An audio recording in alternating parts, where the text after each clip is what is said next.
आज मैं मेंसुरेशन में गोला पढ़ाने वाला हूं। चलिए शुरू करते हैं। सबसे पहले फॉर्मूला याद कर लेना है। अगर फॉर्मूला याद रहेगा तो प्रश्न बहुत ही आसान तरीके से सॉल्व हो जाएगा। तो सबसे पहले आपको याद करना है गोले का संपूर्ण पृष्ठ का क्षेत्रफल। तो गोले का संपूर्ण पृष्ठ का क्षेत्रफल बराबर होता है 4 पाई आर स्क्वायर होता है। अब आपको याद करना है आयतन। गोले का आयतन बराबर फॉर्मूला क्या होता है? तो आयतन बराबर फॉर्मूला होता है 4/3 पाई आर क्यू होता है। समझने का कोशिश कीजिएगा, बहुत ही आसान है।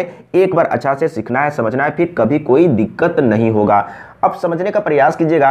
अगर r का वैल्यू दिया हुआ रहेगा, समझने का प्रयास कीजिएगा, r का वैल्यू दिया हुआ रहेगा और संपूर्ण पृष्ठ का क्षेत्रफल निकालने के लिए कहा गया है, तो r का वैल्यू यहां पर रख देंगे, बहुत ही आसान तरीके से सॉल्व हो जाएगा। अगर r का वैल्यू दिया हुआ है और आयतन निकालने के लिए कहा गया है, तो यहां पर r का वैल्यू रख देंगे, आयतन निकल जाएगा। अब समझने का कोशिश कीजिएगा, संपूर्ण पृष्ठ का क्षेत्रफल निकालने के लिए कहा गया है, लेकिन r नहीं दिया हुआ है, आयतन दिया हुआ है, तो क्या करेंगे? सबसे पहले आपको r निकालना होगा। समझने का प्रयास कीजिएगा। अगर आपको आयतन निकालने के लिए कहा गया है लेकिन त्रिज्या नहीं दिया हुआ है, संपूर्ण पृष्ठ का क्षेत्रफल दिया हुआ है, तो सबसे पहले आपको r निकालना होगा। समझने का प्रयास कीजिएगा। तो r कैसे निकालेंगे? आयतन निकालने के लिए कहा गया है और r का वैल्यू नहीं दिया हुआ है, दिया हुआ है संपूर्ण पृष्ठ का क्षेत्रफल, तो यहां से आपको r का वैल्यू निकालना होगा। तो कैसे निकालेंगे? संपूर्ण पृष्ठ का क्षेत्रफल, इसको हम शॉर्टकट में मान लेते हैं a। समझने का कोशिश कीजिएगा। a का मतलब एरिया होता है, यहां पर क्षेत्रफल है तो हम a लिख दिए।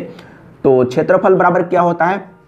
4 पाई आर स्क्वायर होता है। समझने का कोशिश कीजिएगा। तो यहां से आपको r का वैल्यू निकालना है। तो एरिया यहां पर दिया हुआ रहेगा, 200 रहेगा, 300 रहेगा, या कुछ भी रहेगा, लेकिन एरिया दिया हुआ रहेगा। तो सबसे पहले या तो काट लेंगे या नहीं तो इसको इधर में ले आएंगे। तो इधर में लाएंगे तो क्या हो जाएगा? a/4 पाई हो जाएगा। समझने का कोशिश कीजिएगा। और इधर में क्या है? आर स्क्वायर है। अब यहां से r का वैल्यू निकालना है। यहां पर स्क्वायर है, स्क्वायर को हटाएंगे तो इधर में स्क्वायर रूट हो जाएगा, यानी कि r का वैल्यू इस तरीके से आपको निकालना है। तो इधर में क्या हो जाएगा? स्क्वायर रूट a बटे यानी कि एरिया बटे 4 पाई हो जाएगा। इस तरीके से आपको r का वैल्यू निकाल लेना है। अब समझने का कोशिश कीजिएगा, संपूर्ण पृष्ठ का क्षेत्रफल निकालने के लिए कहा गया है लेकिन r का वैल्यू नहीं दिया हुआ है, त्रिज्या नहीं दिया हुआ है और आयतन दिया हुआ है। समझने का कोशिश कीजिएगा। तो यहां से आपको सबसे पहले r का वैल्यू निकालना होगा। तो यहां से r का वैल्यू कैसे निकालेंगे? एक बार अच्छा से सीखना है, वीडियो को बढ़ा बढ़ा के नहीं देखिएगा। अगर कहीं पर समझने में प्रॉब्लम हो रहा है तो कमेंट में लिखिएगा, मैं फिर से समझाने का प्रयास करूंगा। तो मैंने क्या बोला कि संपूर्ण पृष्ठ का क्षेत्रफल निकालने के लिए कहा गया है और r का वैल्यू नहीं दिया हुआ है, आपको दिया गया है आयतन। तो यहां से आपको r का वैल्यू निकालना होगा। समझने का कोशिश कीजिएगा। आयतन को इंग्लिश में वॉल्यूम कहते हैं, तो यहां पर हम शॉर्टकट में भी लिख दिए। और इधर में क्या है? 4/3 है और पाई आर क्यू है। समझने का कोशिश कीजिएगा। तो इसके बटे में कुछ नहीं तो 1 है। सबसे पहले इसको गुना करेंगे तो क्या हो जाएगा? 3 भी हो जाएगा और इधर में 4 पाई आर क्यू है। समझने का कोशिश कीजिएगा, बहुत ही आसान है। तो सबसे पहले इसको यहां से हटाएंगे तो इधर में चला जाएगा, तो क्या हो जाएगा? एक बार अच्छा से समझना है। तो 3 बटे में 4 पाई हो जाएगा। अब यहां पर आपको समझना है, इधर में r का पावर 3 बच गया है। अब क्या करेंगे? तो यहां से r का वैल्यू निकालना है, तो पावर में 3 है, इसको हटाएंगे तो क्या होगा? समझने का कोशिश कीजिएगा। इधर में कितना है? 3 भी और बटे में 4 पाई है। तो यहां पर पावर 3 है, तो पावर 3 को हटाएंगे तो इधर में क्या होगा? क्यूबिक रूट होगा। अब यहां पर समझने का कोशिश कीजिएगा। यहां पर क्या है? स्क्वायर रूट है। स्क्वायर रूट में यहां पर 2 रहता है, 2 छिपा हुआ रहता है। अब यहां पर क्या है? क्यूबिक रूट है। इसका मतलब क्या हुआ? इसका घनमूल निकालना है और इसका वर्गमूल निकालना है। समझने का कोशिश कीजिएगा। एक बार अच्छा से सीखना है, समझना है। अगर एक बार अच्छा से सीख लिए, समझ लिए, तो फिर कभी कोई दिक्कत नहीं होगा। अब चलते हैं प्रश्न की ओर। सबसे पहले प्रश्न को अच्छा से समझना है। अगर प्रश्न समझ में आ गया तो बहुत ही आसान तरीके से सॉल्व हो जाएगा। तो एक बार अच्छा से प्रश्न को पढ़ के समझना है। पहला नंबर प्रश्न है, बहुत ही आसान है और इसी तरह का प्रश्न एग्जाम में आता है। जितना भी प्रश्न को मैं लिया हूं कहीं ना कहीं एग्जाम में आया हुआ है। समझने का कोशिश कीजिएगा। तो सबसे पहले प्रश्न को अच्छा से समझना है। पहला नंबर प्रश्न है, एक 3 सेंटीमीटर त्रिज्या वाले कॉपर के गोले को पीटकर 0.2 सेंटीमीटर व्यास वाला तार बनाया जाता है, तार की लंबाई होगी। समझने का कोशिश कीजिएगा, बहुत ही आसान है। एक बार अच्छा से कॉन्सेप्ट को सीखना है, समझना है। गोले को पीटकर 0.2 सेंटीमीटर व्यास वाला तार बनाया जाता है, तो गोले का आयतन और तार का आयतन बराबर होगा। समझने का कोशिश कीजिएगा, अगर गोला को फिट कर तार बनाया जाता है तो गोला का आयतन और तार का आयतन बराबर होगा। अगर गोला को पिघलाकर शंकु बनाया जाता है तो गोला का आयतन और शंकु का आयतन बराबर होगा। अगर गोला को पिघलाकर बेलन बनाया जाता है तो गोला का आयतन और बेलन का आयतन बराबर होगा। समझने का कोशिश कीजिएगा। तो सबसे पहले आपको क्या करना है, गोला का आयतन लिखना है, फॉर्मूला लिखना है। तो आयतन बराबर क्या होता है, 4/3 पाई आर क्यू होता है। समझने का कोशिश कीजिएगा। अब इधर में बराबर में आपको क्या करना है, तार का आयतन लिखना है। तो सबसे पहले समझना है कि तार कैसा होता है। तार बेलन के जैसा होता है। बेलन किस तरीके का होता है, बेलन ऐसा होता है। ये क्या है, एक तरह का बेलन है, तो तार भी ऐसा ही होता है। अगर कहीं पर भी तार का बात कर रहा है तो आपको समझना है बेलन। समझने का कोशिश कीजिएगा। तो बेलन का आयतन क्या होता है, समझने का प्रयास कीजिएगा। तो बेलन का आयतन बराबर होता है पाई आर स्क्वायर एच होता है। समझने का कोशिश कीजिएगा। तो अब यहीं से आप एच निकाल सकते हैं, लेकिन लंबाई बोला है तो लंबाई कह सकते हैं या ऊंचाई कह सकते हैं। यानी कि यहां पर हम लोग एच का मतलब ऊंचाई लिए हैं, तो ऊंचाई को ही आपको समझना है एल, यानी कि लंबाई। समझने का कोशिश कीजिएगा, बहुत ही आसान है। अब क्या करेंगे, वैल्यू को रखेंगे। तो यहां पर कितना है, 4/3 है, और पाई का वैल्यू देखिए, पाई तो कट जाएगा, यहां पर भी पाई, यहां पर भी पाई कट जाएगा। अब आपको समझना है गोला का त्रिज्या कितना दिया हुआ है, तो गोला का त्रिज्या दिया हुआ है 3 सेंटीमीटर, तो यहां पर 3 का पावर 3 रहेगा। अब यहां पर आपको समझना है, यानी कि बेलन में, यानी कि तार का डायमीटर दिया हुआ है। समझने का कोशिश कीजिएगा, तार का डायमीटर कितना दिया हुआ है, 0.2 दिया हुआ है। ये डायमीटर दिया हुआ है, त्रिज्या नहीं है। तो अगर डायमीटर को 2 से डिवाइड कर देते हैं तो त्रिज्या मालूम हो जाएगा। तो कितना हो जाएगा, 0.1 हो जाएगा। यानी कि तार का त्रिज्या कितना है, 0.1 है। तो यहां पर दिया हुआ है 0.2 सेंटीमीटर व्यास वाला तार बनाया जाता है, तार की लंबाई होगी। तो तार का त्रिज्या कितना है, 0.1 है, तो इसका स्क्वायर कर देंगे तो यहां पर स्क्वायर रहेगा। इसके बाद एच का वैल्यू तो निकालना है। देखिए कितना आसान तरीके से बन रहा है, एक बार अच्छा से सीखना होगा, समझना होगा, फिर कभी कोई दिक्कत नहीं होगा। अब यहां पर देख लीजिए, इसको फिर से हम लोग लिख लेंगे, और यहां पर 3 को आप 3 बार गुना में लिख सकते हैं, इसमें कोई दिक्कत नहीं है। अब यहां पर देख लीजिए 0.1 स्क्वायर है तो 2 बार आप लिख सकते हैं 0.1, और गुने में एच है। एक बार अच्छा से सीखना है। सबसे पहले ये पॉइंट को हटा देना है, ये पॉइंट को हटा देंगे तो बट्टे में 10 हो जाएगा, फिर से ये पॉइंट को हटाएंगे तो बट्टे में 10 हो जाएगा। समझने का प्रयास कीजिएगा, बहुत ही आसान है। अब क्या करेंगे, सबसे पहले ये 3 और ये 3 कट जाएगा। अब यहां पर आपको समझना है, ये इसमें गुना हो जाएगा। सबसे पहले इसको गुना करेंगे तो देखिए 3 तिहाई 9 और 9 चौके 36, यानी कि यहां पर 36 हो गया, और बटे में कुछ नहीं है तो 1 है, और इधर में क्या है, यानी कि एच बटे, इसको गुना करेंगे तो हो जाएगा 100, यहां पर 100 हो गया। अब इसको गुना करेंगे, इसको गुना करेंगे तो यहां पर हो गया एच, और इसको गुना कर देते हैं तो हो जाएगा यानी कि 36 और 2 0। देख लेते हैं इस तरीके से है या नहीं। अब समझने का कोशिश कीजिएगा, यहां पर हम लोग का जो आया है सेंटीमीटर में आया है, लेकिन यहां पर बोल रहा है मीटर में। तो मीटर में लाने के लिए क्या करेंगे, यानी कि 100 से आपको डिवाइड करना होगा। मैं समझाने के चलते बड़ा कर रहा हूं, आप ऐसा नहीं समझना है आपको कि मैं बहुत बड़ा कर रहा हूं, बहुत ज़्यादा टाइम ले रहा हूं। मैं समझाने के चलते टाइम को ले रहा हूं। अगर आप एक बार सीख लेंगे, समझ लेंगे, इसी प्रश्न को अगर आप एग्जाम में सॉल्व करेंगे तो बहुत ही फास्ट कैलकुलेट करेंगे और आंसर आ जाएगा बहुत जल्दी में।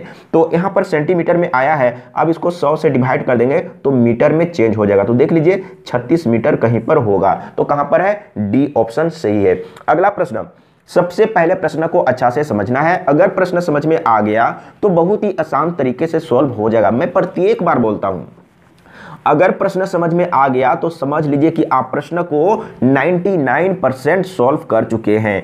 दूसरा नंबर प्रश्न है, एक धातु का ठोस गोला, समझने का कोशिश कीजिएगा। एक धातु का ठोस गोला जिसकी त्रिज्या 8 सेंटीमीटर है, पिघलाकर 2 सेंटीमीटर त्रिज्या की गोलाई में ढाला जाता है, इस प्रकार प्राप्त गोले की संख्या है। समझने का कोशिश कीजिएगा। एक बहुत बड़ा गोला है, उसका त्रिज्या दिया हुआ है, एक धातु का ठोस गोला जिसकी त्रिज्या 8 सेंटीमीटर है, यानी कि एक बड़ा सा गोला है जिसका त्रिज्या 8 सेंटीमीटर है। अब उसी को पिघलाकर छोटा छोटा गोला बनाया जाता है। समझने का कोशिश कीजिएगा। तो आपको क्या करना है, सबसे पहले समझना है कि इसमें क्या ज्ञात करना है। तो बोल रहा है पिघलाकर 2 सेंटीमीटर त्रिज्या की गोलाई में ढाला जाता है, इस प्रकार प्राप्त गोलों की संख्या है। समझने का कोशिश कीजिएगा। यानी कि बड़ा सा गोला है, उसको पिघलाकर छोटा छोटा गोला बनाया जाता है, तो छोटा छोटा कितना गोला बनेगा, समझने का कोशिश कीजिएगा। तो इसमें आपको क्या करना है, बड़ा वाला गोला का आयतन को छोटा वाला गोला के आयतन से डिवाइड कर देना है, तो गोला की संख्या निकल जाएगा। एक बार अच्छा से समझना है, अच्छा से समझ लिए, फिर कभी कोई दिक्कत नहीं होगा। तो बड़ा वाला गोला का आयतन सबसे पहले आपको लिखना है। तो आयतन बराबर क्या होता है 4 यानी कि 4/3 पाई r का पावर 3 होता है। तो r यहाँ पर दिया हुआ है, बड़ा वाला गोला है उसका त्रिज्या दिया हुआ है 8 सेंटीमीटर, तो यहाँ पर 8 रखेंगे तो इसमें पावर 3 रहेगा, क्योंकि 4/3 पाई r क्यू होता है। समझने का कोशिश कीजिएगा। अब बट्टे में क्या करेंगे, छोटा वाला गोला का आयतन लिखेंगे, समझने का प्रयास कीजिएगा। तो छोटा वाला गोला का आयतन बराबर क्या हो जाएगा, यानी कि 4/3 पाई तो रहेगा ही, r में सिर्फ चेंजिंग होगा। समझने का कोशिश कीजिएगा। जो छोटा छोटा गोला बनाया जा रहा है उसका त्रिज्या कितना है, तो 2 सेंटीमीटर। तो आपको यहाँ पर क्या रखना है, 2 पावर में 3। समझने का कोशिश कीजिएगा, बहुत ही आसान है। अब देखिए ये तो कट जाएगा, यानी कि ये और ये तो बराबर है तो कट जाएगा, ये भी कटेगा, ये भी कटेगा। अब यहाँ पर ध्यान दीजिए, जैसे अब यहाँ पर क्या है, 8 को आप 3 बार लिख सकते हैं, क्योंकि पावर 3 है तो 8 को आप 3 बार गुना में लिख सकते हैं। और इसका वैल्यू कितना होगा, यानी कि 2 का पावर 3 है, इसका मतलब 2 दूना 4 दूना 8, यानी कि यहाँ पर आप 8 लिख सकते हैं। और ये 8 और ये 8 कैंसिल हो गया तो कितना आ गया, 8 8 64। देखिए कितना आसान होता है। तो इस तरीके से आपको सॉल्व करना है। तो कितना गोला बनेगा, यानी कि 64 गोला बनेगा। देख लीजिए कहाँ पर है, ए ऑप्शन सही है।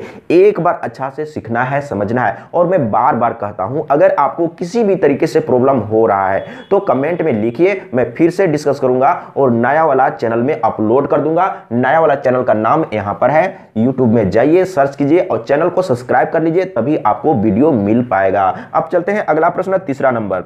सबसे पहले प्रश्न को अच्छा से समझना है। अगर प्रश्न समझ में आ गया तो बहुत ही आसान तरीके से सॉल्व हो जाएगा। तीसरा नंबर प्रश्न है, एक तांबे के गोले जिसका व्यास, यहां पर व्यास दिया हुआ है, व्यास 18 सेंटीमीटर है, वो पिघलाकर 4 मिलीमीटर व्यास वाले तार का रूप दिया जाता है। तार की लंबाई मीटर में है। समझने का कोशिश कीजिएगा, बहुत ही आसान है। एक बार अच्छा से सीखना है, समझना है, फिर कभी कोई दिक्कत नहीं होगा। एक तांबे के गोले जिसका व्यास दिया हुआ है 18 सेंटीमीटर को पिघलाकर 4 मिलीमीटर व्यास वाले तार का रूप दिया जाता है। तार की लंबाई क्या है, तो यहां पर क्या हो जाएगा, यानी कि गोला का आयतन और तार का आयतन बराबर होगा। समझने का प्रयास कीजिएगा। तो सबसे पहले आपको गोला का आयतन बराबर लिख लेना है। तो गोला का आयतन क्या होता है, 4/3 पाई r क्यू। तो r कितना होगा, समझने का कोशिश कीजिएगा। व्यास दिया हुआ है, यानी कि डायमीटर दिया हुआ है, तो डायमीटर को 2 से डिवाइड करेंगे तो r मिल जाएगा। तो कितना हो जाएगा, यानी कि 2 9 18। तो यहाँ पर आपको क्या रखना है, 9, यानी कि 4/3 पाई r क्यू। तो यहाँ पर पावर में 3 रहेगा। अब इधर में आपको क्या करना है, तार का आयतन लिखना है। समझने का कोशिश कीजिएगा। लेकिन अब यहाँ पर यूनिट चेंज है, यूनिट हमेशा एक जैसा रखेंगे। हम लोग यहाँ पर सेंटीमीटर में रखे हैं, तो यहाँ पर क्या बोल रहा है, को पिघलाकर 4 मिलीमीटर व्यास वाले तार का रूप दिया जाता है। समझने का प्रयास कीजिएगा। तो तार का डायमीटर कितना है, यानी कि 4 मिलीमीटर है। समझने का कोशिश कीजिएगा। अब इसको सेंटीमीटर में चेंज करना है। तो सेंटीमीटर में चेंज करने के लिए आपको 10 से डिवाइड करना है। समझने का कोशिश कीजिएगा, 10 से डिवाइड करना है। तो अगर इसको 10 से डिवाइड करेंगे तो क्या होगा, तो इसका हो जाएगा, यानी कि इधर से एक अंक के बाद पॉइंट यहां पर दे देंगे, यानी कि 0.4 हो जाएगा। लेकिन ये क्या है, डायमीटर है। समझने का कोशिश कीजिएगा। ये क्या है, तार का डायमीटर है। तो यहां पर क्या लिखा हुआ है, को पिघलाकर 4 मिलीमीटर व्यास वाले तार का रूप दिया जाता है, यानी कि ये तार का डायमीटर है। तो r निकालना है, तो r निकालने के लिए 2 से डिवाइड करना होगा डायमीटर को। तो कितना हो जाएगा, यानी कि 2 दूना 4, यानी कि 0.2 हो जाएगा। अब समझने का कोशिश कीजिएगा।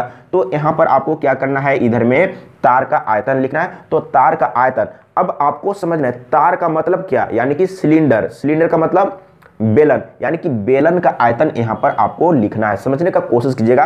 कहीं पर भी तार की बात कर रहा है, कहीं पर भी तार की बात कर रहा है, तो आपको क्या समझना है, बेलन समझना है। तो बेलन का आयतन बराबर क्या होता है, पाई r स्क्वायर h। समझने का कोशिश कीजिएगा, पाई r स्क्वायर h।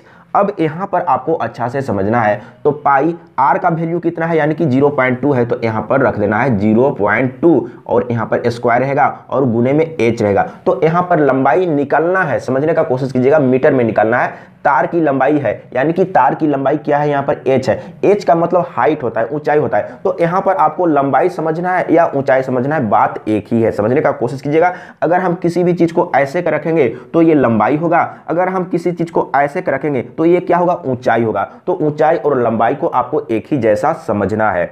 समझने का कोशिश कीजिएगा, बहुत ही आसान है। एक बार अच्छा से समझ लेना है, फिर कभी कोई दिक्कत नहीं होगा। अब यहाँ पर फिर से एक बार फ्रेश लिख लेते हैं।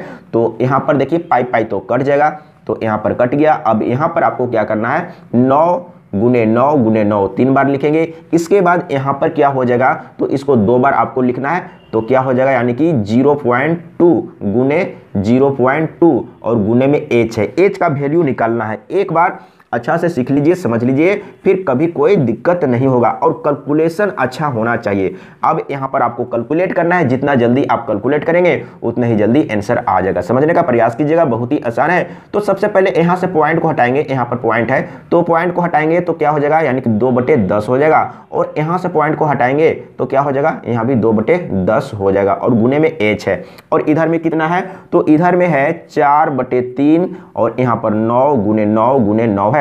सबसे पहले ये 3 से इसको काटेंगे तो 3 तिहाई 9 हो जाएगा। अब समझने का प्रयास कीजिएगा। सबसे पहले यहाँ पर ध्यान दीजिए, 2 दूना 4, यानी कि ये 4 और ये 4 कैंसिल हो जाएगा। अगर आप ऐसे के काटने जानते हैं तभी काटिएगा, नहीं तो आपको क्या करना है, तिरछा तिरछी गुना कर लेना है और लास्ट में काटना है। समझने का कोशिश कीजिएगा। अब क्या करेंगे, तो यहाँ पर ध्यान दीजिएगा। अब यहाँ पर एक बार मैं फ्रेश लिख लेता हूँ। यहाँ पर क्या है, 3 गुने 9 गुने 9 है, इधर में तो कट गया है, बाकी इतना है। और इधर में कितना है, यानी कि ऊपर में h और नीचे में इसको गुना करेंगे तो हो जाएगा 100। समझने का प्रयास कीजिएगा। अब इसको गुना कर लेते हैं तो क्या हो जाएगा, 9 9 81। समझने का प्रयास कीजिएगा, 9 9 81, 81 गुने 3। समझने का कोशिश कीजिएगा, 9 9 81 गुने 3 तो कितना होगा, 3 एकम 3 और 3 अठे 24, इतना हो जाएगा। अब समझने का प्रयास कीजिएगा, अभी इतना रहने देते हैं और इधर में कितना है, h/100। समझने का कोशिश कीजिएगा।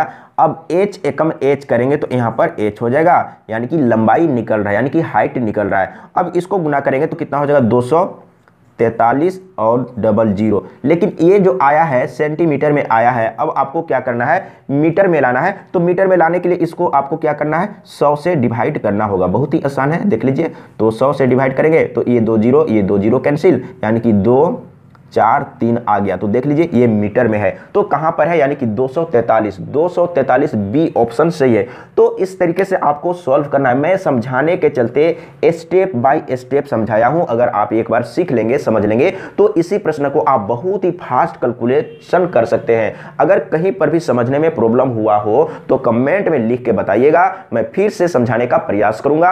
आज के लिए इतना ही। जय हिंद, वंदे मातरम।